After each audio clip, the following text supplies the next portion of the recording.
ঝামেলাহীন এই ডিমের কারি কীভাবে তৈরি করবেন তার জন্য রেসিপিটা অবশ্যই দেখতে হবে।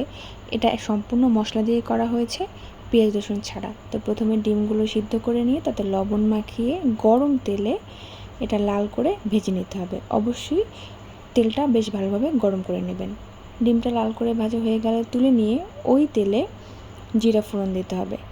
জিরাটা একটু লাল লাল হয়ে আসলে এভাবে কেটে রাখা আলু এবং কাঁচামরিচটা তেলে দিয়ে লাল করে ভাজতে হবে সামান্য পরিমাণে লবণ দিয়ে।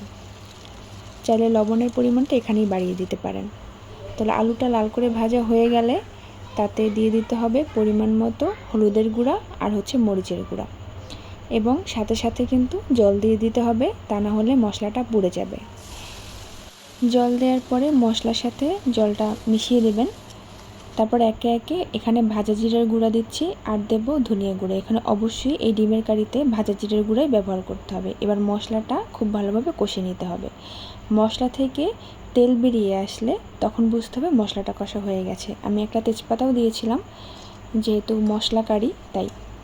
তো এবার ডিমগুলো দিয়ে ডিমের সাথে আলুর সাথে এবং মশলার সাথে কষে নেব। 2 মিনিট মতো কষে নিলেই হয়ে যাবে, এবং এটা অল্প আঁচে অবশ্যই কষবেন, তা না হলে মশলাটা পুড়ে যাবে।